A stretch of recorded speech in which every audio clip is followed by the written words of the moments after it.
Okay, liquids part 3 அதில் buoyant force அப்படிங்கிறது பார்க்க போகிறோம். நம்ம 2 கேரக்டர் ஆஃப் லிக்விட் சோஃபார் பார்த்துருக்கோம். Pressure inside the liquid and also the density and relative density of the liquid. இந்த basic நான் அது தெரிஞ்சுட்டு நம்ம இப்போ பயாண்ட் ஃபோர்ஸ் அப்படின்னா என்னென்னு பார்க்க போகிறோம். பார்க்கறதுக்கு முன்னாடி அப்படின்னா என்னென்னு பார்க்கலாம். இப்போ நம்ம இது காமன் எவ்ரிடே எக்ஸ்பீரியன்ஸில் ஃபீல் பண்ணியிருப்போம். இந்த கிணத்துல தண்ணி இழுத்தவங்க யாராவது இழுத்துருந்தீங்களா? உங்களுக்கு அந்த எக்ஸ்பீரியன்ஸ் இருந்தால் தெரியும். இந்த பக்கெட்டை இழுக்கும்போது பக்கெட் தண்ணிக்குள்ளே இருக்கும்போது பார்த்தா நம்ம கயிறை ஈஸியாக இழுக்கலாம். ஒன்ஸ் அந்த பக்கெட்டு தண்ணியோட வெளியில் வந்துட்டால் அதை இழுக்கிறது கஷ்டமாக இருக்குது. அப்படின்னா என்ன அர்த்தம்? அந்த பக்கெட்டோட தண்ணி உள்ளே இருக்கும்போது தண்ணிக்குள்ளே இருக்குச்சு, அதுக்கு வெயிட் கம்மியான மாதிரி இருக்குது. அதனால் அதுக்கு ஈக்குவலாக நம்ம கம்மி ஃபோர்ஸ் கொடுத்தாலே அது மேலே வருது. அப்போ ஒரு ஆப்ஜெக்டை நம்ம எதாவது லிக்விடுக்குள்ளே இம்மர்ஸ் பண்ணால் அதுக்கு வெயிட் குறைஞ்ச மாதிரி தோணுது, குறையுது. It's an apparent loss in weight. அதுக்கு வெயிட் குறைஞ்ச மாதிரி ஒரு அப்பியரன்ஸ் இருக்குது. இதுக்கு என்ன காரணம் அப்படின்னு பார்த்தா இந்த பயாண்ட் ஃபோர்ஸ் தான் காரணம். ஸோ நாம் இந்த ஃபிசிக்ஸில் என்ன பண்ணுறோம், நேச்சரில் இயற்கையில் நிறைய லாஸ் இருக்குது.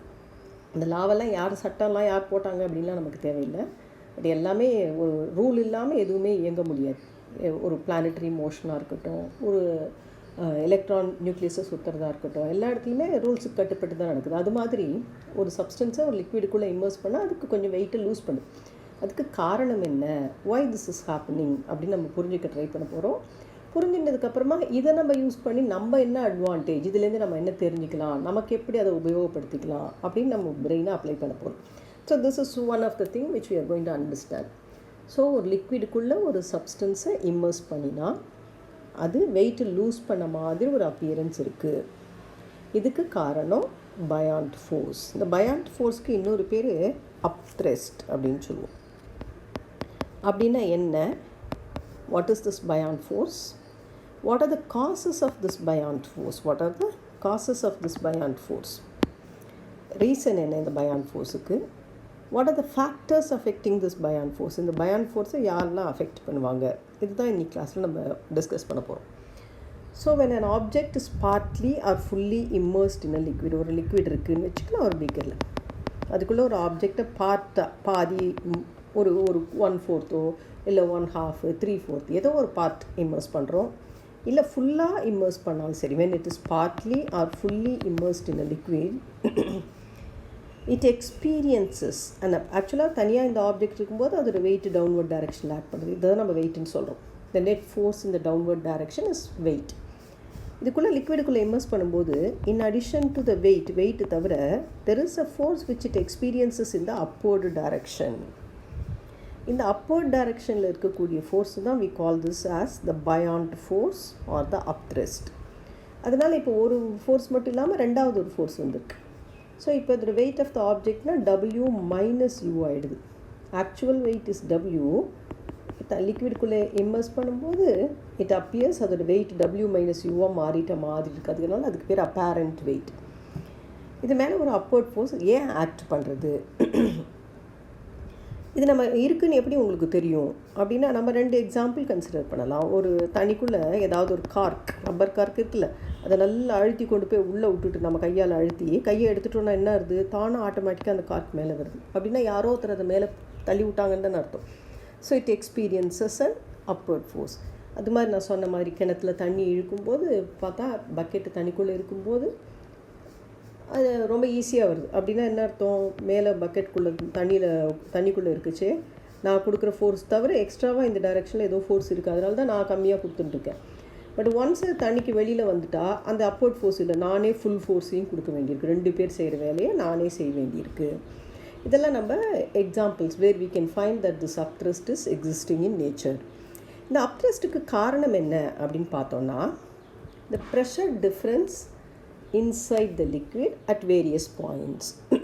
நம்ம ஒரு எக்ஸாம்பிள் பார்க்கலாம். அந்த டயக்ராம் ஒன்று இருக்குது.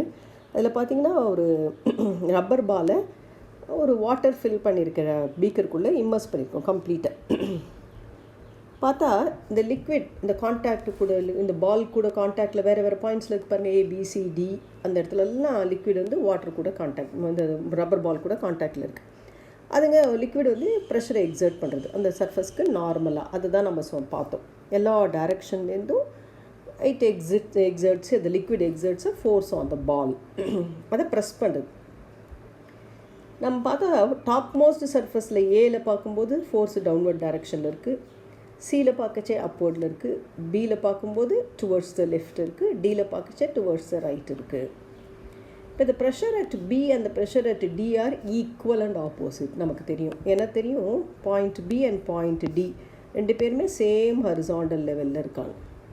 So the pressure at various points on the same horizontal level is the same. அங்கே பார்த்தீங்கன்னா depth is, you can see the depth of the liquid. அந்த இடத்துல டெப்த்து பார்த்தோன்னா பாயிண்ட் பிலையும் பாயிண்ட் டிலையும் ஈக்குவலாக இருக்குது. So pressure at B is ஹெச்டிஜினா pressure at D is also ஹெச்டிஜி. ஆனால் நம்ம pressure at A and pressure at சியை கம்பேர் பண்ணணும்னா pressure at A is not equal to pressure at C. புரியுதா? பிகாஸ் ஏவோட டெப்த்து கம்மி. Pressure at A is h one d g, pressure at C is h two d g, where h two is greater than h one. பார்த்தா தெரியும் ஏன்ற Poynting இருக்குது, சின்ற Poynting இருக்குது. லிக்விட்லேருந்து இது depth is h one whereas here the depth is h2. So pressure at C is more than the pressure at A. So நம்ம சிலையும் ஏலையும் ஈக்குவல் ஏரியா எடுத்துக்கிட்டோம்னா ஃபோர்ஸ் ஆன் தட் ஏரியா வந்து ப்ரெஷர் இன்ட்டு ஏரியா போடுறோம். அப்போ ப்ரெஷர் அட் சி அதிகமாக இருக்கிறதுனால force at C is greater than the force at A.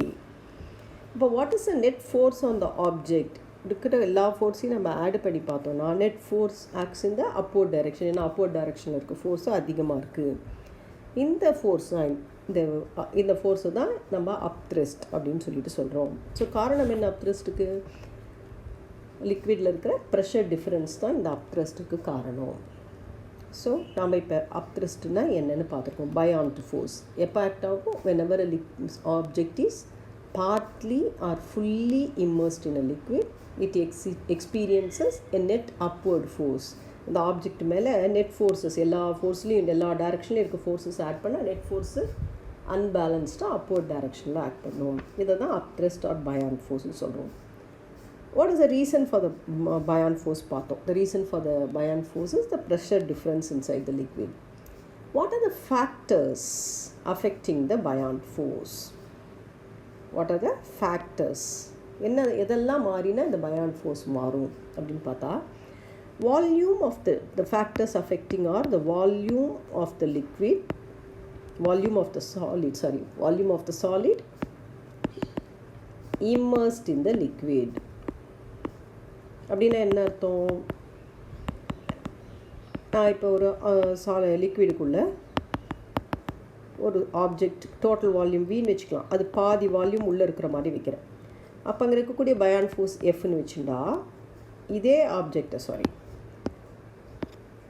Full volume immerse ஆகிற மாதிரி பண்ணினா இதே ஆப்ஜெக்டை நான் அந்த லிக்விடுக்குள்ளே ஃபுல்லாக இம்மர்ஸ் பண்ணினா the force will be 2F. V/2 volume இருந்தால் ஃபோர்ஸ் F இருக்குதா, V வால்யூம் உள்ளே போச்சுன்னா 2F ஆகும். சப்போஸ் அதே லிக்விடுக்குள்ளே இந்த சாலிடை 1/4V உள்ளே இருக்கிற மாதிரி பண்ணால் force will be F/2. Full volume உள்ளே இருக்கும்போது நம்ம எஃப்னு வச்சுனா ஈஸியாக இருக்கிறதுக்கு அப்படி ஞாபகம் வச்சுக்கலாம். ஃபுல் வால்யூம் உள்ளே இருக்கும்போது ஃபோர்ஸ் எஃப்னு வச்சுட்டோன்னா half வால்யூம் இருக்கும்போது F/2, 1/4 வால்யூம் இருக்கும்போது F/4. ஸோ வால்யூம் மாற மாற அது மேலே ஆக்ட் ஆகக்கூடிய அப் த்ரஸ்ட்டு மாறுது. So the upthrust is affected by the volume of the solid immersed in the liquid. அப்புறம் வேறு எது அஃபெக்ட் பண்ணும்? another factor affecting this is the density of the liquid in which the object is immersed. Density of the liquid in which the object is immersed. So these are the two factors which affect the buoyant force. For example, இந்த object நம்ம consider பண்ணோம் இல்லையா, அதை வந்து full volume உள்ளே இருக்கிற மாதிரி immerse பண்ணியிருக்கோம் in a liquid whose density is D1. இப்போ இது மேலே இருக்கக்கூடிய அப் த்ரஸ்ட் எஃப்னு வச்சுக்கலாம். சேம் ஆப்ஜெக்டை வேறு லிக்விடில் உள்ளே கம்ப்ளீட்டாக இம்மர்ஸ் பண்ணலாம். Same object is the same, liquid மாறி இருக்குது, டென்சிட்டி D2 அப்படின்னு இருந்தால் இந்த D2 2D1க்கு ஈக்குவலாக இருக்குன்னு வச்சுக்கலாம். இதை விட டபுள் டைம்ஸ் டென்சிட்டி. அப்போ இது மேலே ஃபோர்ஸு 2F ஆக்ட் ஆகும். So it depends on the volume of the solid inside the liquid and also it depends upon the density of the liquid in which it is immersed. So இப்போ இதில் சின்னதாக நம்ம ஒரு குவிக்காக நம்ம ஒரு 4-5 question கேட்டு நமக்கு கான்செப்ட் புரிஞ்சிருக்கான்னு பார்த்துக்கலாம்.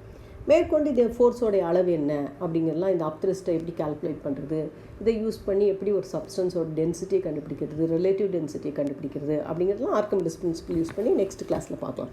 பட் இப்போ இது புரிஞ்சிருக்கா, அப்த்ரஸ்ட் புரிஞ்சிருக்கான்றதுக்கு let's quickly do some fill ups மாதிரி 2 கொஸ்டின்ஸ் பண்ணலாம். What is a reason for the buoyant force அப்படின்னு கேட்டால் நம்ம என்ன சொல்லுவோம்? The pressure difference inside the liquid. So that is the reason for the buoyant force inside the liquid. What are the factors on which the buoyant force depends? Factors affecting the buoyant force na volume of solid inside the liquid.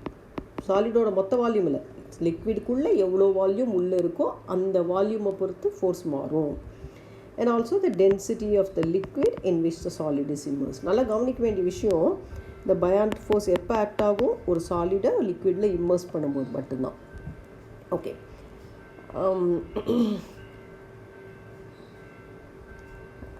why is it easier to lift a stone in water than in air?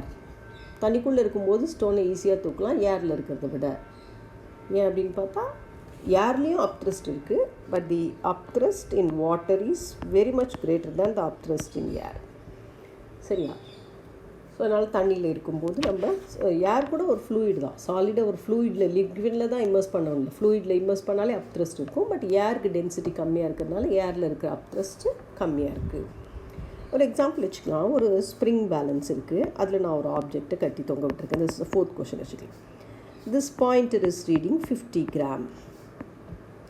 இப்போ நான் அப்படியே இந்த அப்பாரட்டஸை என்ன செய்கிறேன்? நான் 50 gram read பண்ணுறத ஒரு லிக்விடுக்குள்ளே அப்படியே கொண்டு போய் இந்த அப்பாரட்டஸை உள்ளே நுழைக்கிறேன். So that the object is partly immersed. இப்போ இந்த ரீடிங் எவ்வளோ காட்டும் ஸ்ப்ரிங் பேலன்ஸ் அப்படின்னு கேட்டால் நிச்சயமாக 50யை விட லெஸ் தேன் 50 தான் இருக்க போகும். அது எவ்வளோ இருக்குன்றது how much volume is inside, அதுக்கு கால்குலேஷன் நமக்கு டென்சிட்டிலாம் தெரியணும். சரியா? கட்டாயம் 50யை விட குறைச்சி காட்ட போகிறது. One more question. Suppose you are having a weighing machine on which you are placing a beaker filled with liquid. So இந்த weighing machine W அப்படின்னு ரீடிங் காட்டுறதுன்னு வச்சுக்கலாம். இப்போ நான் என்ன செய்கிறேன்? இந்த weighing machine மேலே இருக்கக்கூடிய லிக்விடில் என்னோடய ஃபிங்கர்ஸை வச்சு கீழே அழுத்துறேன் இந்த லிக்விடை. இப்போ இந்த weighing machine என்ன ரீடிங் காட்டும்? W காட்டுமா? W விட அதிகமாக காட்டுமா? W விட கம்மியாக காட்டுமா? பாருங்கள், நான் ஃபிங்கரால் லேசாக அழுத்துறேன். நம்ம என்ன நினைப்போம்? இந்த weighing machine என்ன காட்டும்? டவுன்வர்ட் டைரெக்ஷனில் இருக்க ரீடிங்கை தான் காட்டும் அப்படின்னு நினைக்கிறோம். ஸோ நான் இப்போ இந்த ஃபிங்கரால் அழுத்துறதுனால என்னாச்சு? Liquid is pressed inside. என்னோட ஃபுல் வெயிட் அது மேலே ஆக்ட் பண்ணலை, நான் கொடுக்குற ஃபோர்ஸ் மட்டும்தான் ஆக்ட் பண்ணியிருக்கு. பட் லிக்விட் வந்து இந்த கை மேலே ஒரு அப்த்ரஸ்ட்டை எக்ஸர்ட் பண்ணும் U. அது எவ்வளோக்கு ஈக்குவலாக இருக்கும்? டவுன்வர்ட் டைரெக்ஷனில் இருக்கிறதுக்கு. ஃபார் எவ்ரி ஆக்ஷன் தான் there is an equal and opposite reaction. அப்போ நான் என்ன நினைப்போம்? முதல்ல W இருந்தது, டவுன்வர்டில் ஒரு ஃபோர்ஸ் இருந்தது, அப்வர்டில் யூன்னு ஒரு ஃபோர்ஸ் இருக்குது. இது ரெண்டு கேன்சல் ஆகிட்டு அதே W காட்டும்னு நம்ம கெஸ் பண்ணுவோம். பட் அப்படி கிடையாது. இந்த யூங்கிறது யார் மேலே ஆக்ட் பண்ணுறது? என் கை மேலே ஆக்ட் பண்ணுறது. இந்த லிக்விடு மேலே ஆக்ட் பண்ணுற ஃபோர்ஸு தான் weighing machine வே பண்ணும். என் கை மேலே இருக்க ஃபோர்ஸ் எல்லாம் வே பண்ணாது. இப்போ லிக்விடில் W இருக்குது, எக்ஸ்ட்ராவாக நம்ம ப்ரெஸ் பண்ணது இருக்குது, அதனால் it will be reading more than W. இங்கே ஸ்ப்ரிங் பேலன்ஸு அந்த கட்டி தொங்க விட்ட அந்த வெயிட்டை மெஷர் பண்ணிது, அதோட வெயிட்டை. ஸோ அது லூஸ் பண்ணிவிட்டு அதனால் அதுக்கு குறைஞ்சிது. ஆனால் இந்த weighing machine அந்த பீக்கரில் இருக்க லிக்விடோட வெயிட்டை மெஷர் பண்ணுறது. என் கை மேலே ஆக்ட் பண்ணுற ஃபோர்ஸ் அது மெஷர் பண்ணலை. இந்த நம்ம கரெக்டாக ஞாபகம் வச்சுக்கணும். ஓகே, சொல்லுங்கள்.